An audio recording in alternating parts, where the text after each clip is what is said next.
Welcome to one piece world to மொமே. Last வீடியோல one பீஸ்லயே நம்ம பவர்ஃபுல்லான ரைட் ஹேண்ட் மேன் வீடியோஸ் பார்த்தோம். அப்ப இந்த வீடியோல லெஃப்ட் ஹேண்ட் மேன். இந்த வீடியோ பார்த்துக்கிட்டு இருக்கீங்க இல்லையா? நீங்க வந்து ஒரு பிக்கஸ்ட் மிஸ்டேக் வந்து பண்ணிட்டு இருக்கீங்க. என்னன்னா வீடியோ பாக்குறீங்க பட் சப்ஸ்கிரைப் பண்ண மாட்டேங்கிறீங்க. இந்த வீடியோக்காவது சப்ஸ்கிரைப் பண்ணிருங்க. அப்படியே பக்கத்துல ஒரு ஹை பாயிண்ட் இருக்கு இல்லையா? அதையும் தட்டி விட்டு வீடியோ பார்க்க ஸ்டார்ட் பண்ணுங்க.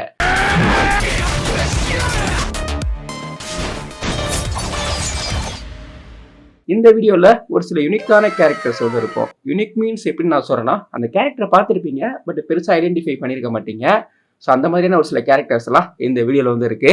10th ஹீட் கிட் பைரேட்டை சேர்ந்தவன் நம்ம கிட்டோட லெஃப்ட் ஹேண்ட் மேன். இவன் பார்க்கறதுக்கு பில்லிசினிய பொம்மை மாதிரியே இருப்பான்.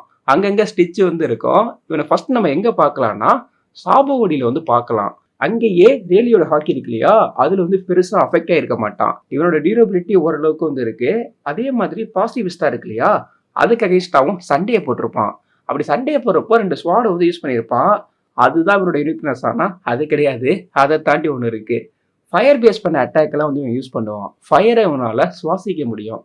பட் அது எப்படி பண்றான் அப்படின்னு சொல்லிட்டு தெரியல. அந்த ஃபயரை எப்படி கிரியேட் பண்றான் அப்படிங்கிறதும் இன்னும் மிஸ்ட்ரியா தான் இருக்கு. ஏன்னா டெவில் ஃப்ரூட் எபிலிட்டி வந்து கிடையாது. ஆனால் ஃபயர் பேஸ் பண்ண ஒரு சில அட்டாக்லாம் ரொம்ப பவர்ஃபுல்லாகவே யூஸ் பண்ணுறான். ஒனிகாசு மேலேயும் ஒரு சில சண்டையெல்லாம் வந்து போட்டிருக்கான்.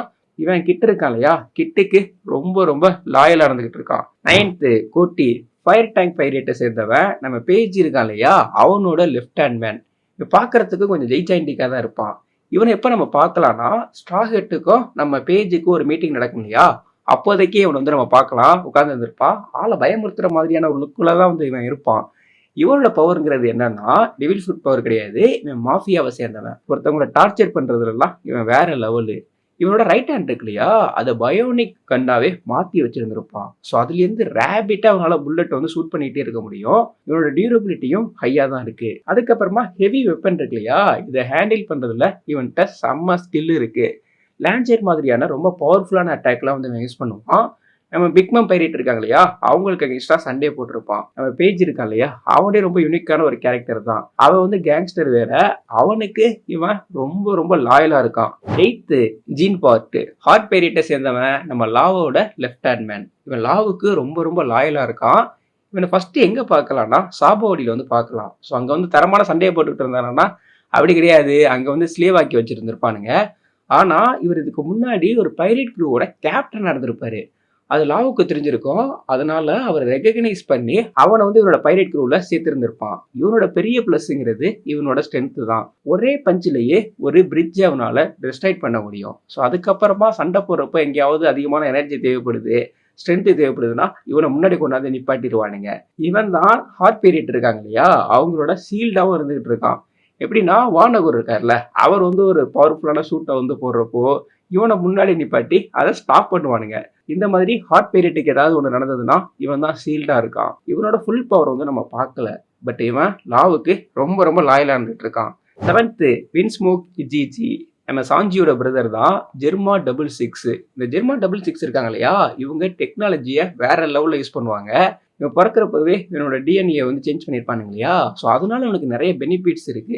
நார்மல் ஹியூமனை கம்பேர் பண்ணுறப்போ அவனோட ஸ்ட்ரென்த்துங்கிறது ரொம்ப ரொம்ப அதிகமாக இருக்கும். அதுலேயும் இவன் வந்து ஜெர்மன் சூட் வியர் பண்ணுறான்னு வச்சுக்கங்களே, அந்த ஸ்ட்ரென்த்தை ரொம்பவே இன்க்ரீஸ் ஆக்கும். ரெட் கலர் வந்து இவன் வியர் பண்ணுவான். இவனுக்கு வந்து பயமெல்லாம் இருக்காது, ஏன்னா டிஎன்ஏ சேஞ்ச் பண்ணனால. ஸோ அதனால பேட்டில் வந்துருச்சுன்னா இறங்கி தரமாக பேட்டில் பண்ணிட்டு இருப்பாப்புல. நம்ம கட்டாக்குடி இருக்கான் இல்லையா, அவனுக்கு எக்ஸ்ட்ரா சண்டையை போட்டிருப்பான். பட் அவனை டிஃபீட் பண்ணுற அளவுக்குலாம் அவன்கிட்ட பவர் இல்லை. ஆனாலும் ஸ்டில் தரமாக சண்டையை வந்து போட்டிருப்பான். ரொம்ப பவர்ஃபுல்லான ஒரு சில அட்டாக்லாம் யூஸ் பண்ணியிருந்திருப்பான். அந்த ஷூட் வியர் பண்ணனால இவனால் வந்து ஃப்ளை பண்ண முடியும். அதுக்கப்புறமா லைட் பேஸ் பண்ண அட்டாக்லாம் யூஸ் பண்ணுவான். அப்புறம் வெடிக்கிற மாதிரியான நிறைய பவர்ஃபுல்லான அட்டாக்லாம் இவன் யூஸ் பண்ணுவான். இவன்லாம் ஒரு ஃபைட்டிங் மிஷின். 6th இவான்கோ நம்ம மங்கிடி டிராகனோட left hand man, revolutionary army. நம்ம இவான்கோ இருக்கார் இல்லையா, செம்ம இன்ட்ரெஸ்டிங்கான ஒரு கேரக்டர். இவர்கிட்ட டெவில் ஃப்ரூட் எபிலிட்டி வந்து இருக்கு. ஹோருனோமி டைப் வந்து பாராவிசியா. இதோட எபிலிட்டிங்கிறது வந்து என்னன்னா ஹார்மோனை மேனிப்புலேட் பண்றது. ஸோ அதை வந்து தரமா பண்ணிட்டு இருப்பாப்ல.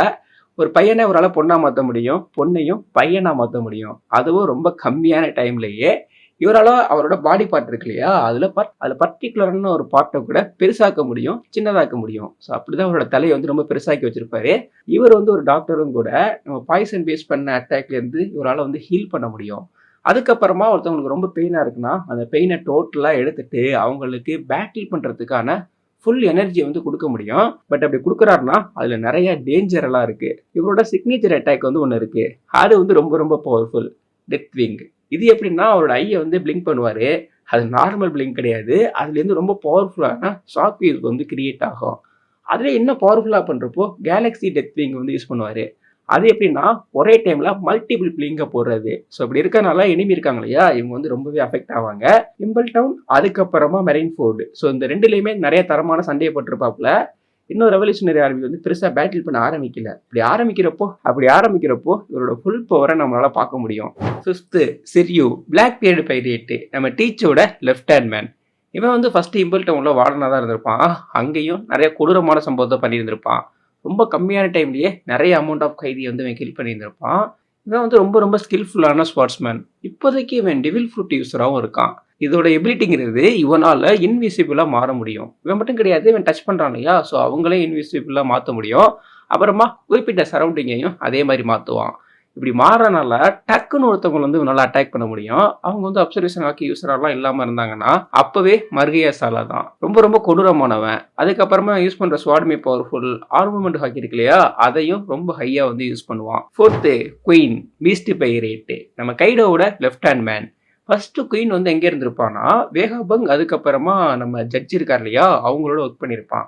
ஜட்ஜுங்கிறது யாருன்னா நம்ம வின்ஸ்மோக் ஜட்ஜ், சாஞ்சியோட அப்பா தான். அவனுக்கு வந்து ஜெர்மா 66 மேல வந்து ஒரு பெரிய அட்ராக்ஷன் இருக்கும். அவங்களோட சயின்ஸ் எல்லாம் இருக்கு இல்லையா, அது வந்து இவனை வேற லெவலில் இம்ப்ரெஸ் பண்ணியிருக்கோம். ஸோ அதனாலதான் இப்போதைக்கு அவன் வந்து அதனாலதான் குயின் வந்து ரொம்ப பவர்ஃபுல்லான சைபார்க்கா வந்து இருந்திருப்பான். இதோட வேன் டெவில் ஃப்ரூட் யூஸரும் கூட.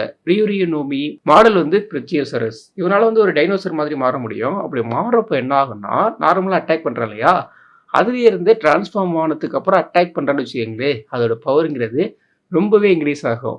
அதுக்கப்புறமா அவனோட ஹெட் இருக்கு இல்லையா, அதுக்கப்புறமா டெய்ல், அதை அவனால எக்ஸ்டெண்ட் பண்ண முடியும். அதுக்கப்புறமா செம்ம ஸ்கில்ஃபுல்லான டாக்டர்.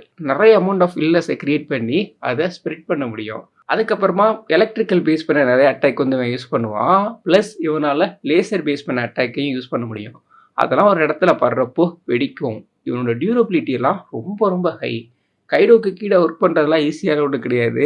அவனை மாதிரி ஒரு மாடர்னாக இருந்தால் மட்டும்தான் அவனை கீழே ஒர்க் பண்ண முடியும். அதுலேயும் இவன் லெஃப்ட் ஹேண்ட் மேனாக இருந்துகிட்டு இருக்கான். ஸோ ரொம்ப ரொம்ப பவர்ஃபுல்லான ஒரு கேரக்டர். பட் இவ்வளோ பவர்ஃபுல்லாக இருந்து என்ன பண்ணுறது, நம்ம சாஞ்சி இருக்கான் இல்லையா, முடிச்சு விட்டான். 3rd இது நம்ம சிங்கக்குட்டி, ஸ்ட்ராஹெட் பைரேட்டை சேர்ந்தவன் சாஞ்சி, வின்ஸ்மோக் சாஞ்சி. சாஞ்சிக்கு வந்து இன்னொரு நிக்நேம் இருக்கு, பிளாக் லெக். நம்ம லூஃபியோட லெஃப்ட் ஹேண்ட் மேன். ரொம்ப ரொம்ப லாயல். லூஃபிக்கு வேணும்னா இறங்கி அல்டிமேட்டா பேட்டில் பண்ணி விட்டுருவாப்புல. இப்போதைக்கு சாஞ்சியோட பவர்ங்கிறதுலாம் எங்கேயோ போயிருச்சு. இவன் வந்து வின்ஸ்மோக் ஃபேமிலி சேர்ந்தவனா. ஸ்டார்டிங்ல இவரோட டிஎன்ஏ வந்து சேஞ்ச் ஆயிருந்திருக்காது. பட் இப்போதைக்கு அது அவேக்கன் ஆயிடுச்சு. இவரோட பாடி பார்ட் எல்லாம் ஸ்டீல் மாதிரி, அதுவும் உடைய அசால்ட்டா ஹீல் ஆகிட்டே இருக்கும். நார்மலாகவே சாஞ்சி எடுத்துக்கிட்டோம்னா அவனோட போனுங்கிறது ரொம்ப ரொம்ப ஸ்ட்ராங்கு. கிக்கெல்லாம் பண்ணுறான்னு வச்சுங்களே, அல்டிமேட்டாக இருக்கும். இப்போ இருக்க சாஞ்சியோட கிக்கெல்லாம் வேற லெவலில் இருக்கும். இப்போல்லாம் ஸ்கை வாக்க போடுவாப்புல, ட்ரைபிள் ஜம்ப்னு சொல்லிட்டு ஒரு அட்டாக் வந்து போடுவான். அந்த கிக்கெல்லாம் வேற லெவல். அதுலேயும் இர்ஃப்ரீட் ஜம்பெல்லாம் போகிறான்னு வச்சுங்களே, அதெல்லாம் அல்ட்ரா. இப்போ வரைக்கும் சாஞ்சி வந்து அப்சர்வேஷன் ஹாக்கி, அதுக்கப்புறமா ஆர்மமெண்ட் ஹாக்கி, இந்த 2 டைப் ஆஃப் ஹாக்கியை வந்து யூஸ் பண்ணிட்டு இருக்கான். அதுலேயும் குயின் அதுக்கப்புறமா கிங், இவங்க 2 பேருக்கு அகைன்ஸ்டா கொஞ்ச நேரம் ஓனிகாசு மேலே பேட்டில் பண்ணியிருப்பான் பாருங்க, அதெல்லாம் அல்டிமேட்டு. இப்போதைக்கு சாஞ்சி காட்ஸ் நைட்டுக்கு அகைன்ஸ்டா கூட பேட்டில் பண்ணிக்கிட்டு இருக்கான். இதுக்கப்புறமா சாஞ்சி வந்து சுப்ரீம் விங் ஹாக்கி யூஸ் பண்ணுறதுக்கான சான்ஸுங்கிறது வந்து இருக்குது. பட் அதை நம்ம வெயிட் பண்ணி தான் பார்க்கணும். சாஞ்சியோட பவருங்கிறதெல்லாம் இருக்க வேற லெவலுக்கு போயிட்டு இருக்கு. 2nd Lucky Roux, red hat பைரேட்டை சேர்ந்தவன், நம்ம சாங்ஸோட லெஃப்ட் ஹேண்ட் மேன். இவரோட அப்பியரன்ஸ் இருக்கு இல்லையா, இது வந்து எனக்கு ரொம்ப ரொம்ப பிடிக்கும். ஆள் நல்லா குண்டா இருப்பாப்புல, ஒரு டிஷர்ட் போட்டுருப்பாப்புல, அது வந்து அவனுக்கு ஃபுல்லாக பற்றி இருக்காது. வயிறு ரொம்ப பெருசாக தெரியும். கையில் ஒரு சிக்கனோட இன்னொரு சைடு பார்த்தீங்கன்னா கன்னோட தான் சுற்றிட்டு இருப்பாரு. இவர் வந்து குக்கு. இவரோட சைஸை பார்த்துட்டு ரொம்ப குண்டா இருக்காரு, ஸ்லோன்னுலாம் நினச்சிடாதீங்க. செம்ம ஸ்பீடு. அதே மாதிரி அவரோட பாடி இருக்கு இல்லையா, அதை ஃபுல்லாக பாலாக கூட அவரால் மாற முடியும். மாற்றியும் அட்டாக் பண்ணுவார். இவர் தான் நம்ம லூஃபியோட டெவில் ஃப்ரூட் இருக்கு இல்லையா, அதை வேர்ல்டு கவர்மெண்ட்லேருந்து எடுத்துகிட்டு வந்தவர். செம்ம ஸ்பீடு. அதுக்கப்புறமா செம்ம ஸ்கில்ஃபுல்லான ஷூட்டர். அசால்ட்டாக ஒருத்தவங்களை வந்து இவரால் வந்து கரெக்டாக எய்ம் பண்ணி ஷூட் பண்ண முடியும். அதுவும் இவரோட ஷேடோ இருக்குல்ல, அதை மூவ் ஆகிறதுக்கு முன்னாடி இவர் ஷூட் பண்ணிடுவார். இது வரைக்கும் ஒரு அப்சர்வேஷன் ஹாக்கி, அதுக்கப்புறமா ஆர்மமெண்ட் ஹாக்கி எல்லாம் வந்து யூஸ் பண்ணியிருக்காரு. இனிமே வந்து ரெட் ஹேர்டு பீரியட்டுக்கும் நம்ம பிளாக் பீரியட் இருக்காங்க இல்லையா, அவங்க 2 பேரும் கண்டிப்பாக ஒரு டைம் பேட்டில் நடக்கும். அந்த பேட்டில் அப்போல்லாம் நம்ம லக்கி ராக்ஸோட ஃபுல் பவர்ஸை வந்து பார்க்க போகிறோம். ஃபர்ஸ்ட்டு ஆல்ரெடி நிறைய பேர் வந்து இதை கெஸ் பண்ணியிருப்பீங்க, நம்ம கபான். ஸோ இவர் வந்து ரோஜர் பெரியட்டை சேர்ந்தவர், ரோஜரோட லெஃப்ட் ஹேண்ட் மேன். ஸோ இவருக்கும் ரேலிக்குமே ஒரு பெரிய ரைவல் இருந்தது. என்னன்னா, நான் தான் செகண்டா நீ செகண்டா அப்படிங்கிற மாதிரியான ஒரு ரைவல் தான். ஸோ அது உண்மையிலேயே சூப்பரான ஒரு ரைவல். இவர் யூஸ் பண்ணுற வெப்பன் வந்து செம்ம டிஃப்ரெண்ட்டாக இருக்கும். ஆக்ஸ் யூஸ் பண்ணுவார், அதுவும் டபுள் ஆக்ஸு. ஸோ அது ரெண்டையும் எடுத்துக்கிட்டு சுற்றி அடிச்சார்னு வச்சுக்கிங்களேன், தெரிச்சிரும். அதுக்கப்புறமா 3 டைப் ஆஃப் ஹாக்கி இருக்குல்ல, இந்த 3 டைப் ஆஃப் ஹாக்கியையும் மாஸ்டரி பண்ணியிருப்பாரு. இப்போ காட்ஸ் நீட்லாம் இருக்காங்கன்னு வச்சுக்கங்களேன், அவங்கள கில் பண்ணலாம் முடியாது. அவங்கள அட்டாக் பண்ண அவங்க பெருசாக அட்டாக்கே ஆனாலும் அவங்க வந்து ஹீல் ஆகிட்டே இருப்பாங்க. அதை ஸ்டாப் பண்ணணும்னா கான்குரர் ஹாக்கி இருக்கு இல்லையா, அது ரொம்ப அதிகமான அமௌண்ட் ஆஃப் கான்குரர் ஹாக்கியை இன்ஃபியூஸ் பண்ணி அட்டாக் பண்ணால் தான் அஃபெக்ட் ஆவாங்க. ஸோ அந்த மாதிரி தலைவன் நிறைய டைம் அட்டாக் பண்ணியிருப்பாரு. சாங்ஸ் எடுத்துகிட்டு போகிறதுக்காக நிறைய டைம் வந்து வேல் கவர்மெண்ட்லேருந்து ட்ரை பண்ணியிருப்பாங்க. அவங்க எல்லாரையும் ரோஜர் பெரிட் வந்து அடித்து விரட்டியிருப்பாங்க. ஹரால்டு டீமன் ஃபார்மாக மாறினார் இல்லையா, ஸோ அவரை ஸ்டாப் பண்ணுறப்போ இவரும் வந்து பேட்டில் பண்ணியிருப்பாரு. அதுக்கப்புறமா எல்ஃபால ஒரு பெரிய கோட்டையை ஒரே மூவ்லேயே அடித்து தெறிக்க விட்டுருப்பாரு. ரொம்ப ரொம்ப பவர்ஃபுல்லான ஒரு கேரக்டர். பட் ஏதாவது ஒரு சிலர் வந்து நான் மிஸ் பண்ணியிருந்திருக்கலாம். ஸோ அப்படி மிஸ் பண்ணியிருந்து அவங்க வந்து ரொம்ப ரொம்ப பவர்ஃபுல்லான லெஃப்ட் ஹேண்ட் மேனாக இருந்தாங்கன்னா அவங்கள வந்து நீங்கள் கீழே கமெண்ட் செக்ஷனில் கமெண்ட் பண்ணிவிடுங்க. அப்படியே இன்னமும் நிறைய பேர் நீங்கள் வந்து நம்ம சேனலை சப்ஸ்கிரைப் பண்ணாமல் பார்த்துக்கிட்டு இருக்கீங்க. அப்படி பார்த்துக்கிட்டு இருந்தீங்கன்னா இப்போயாவது சப்ஸ்கிரைப் பண்ணிடுங்க.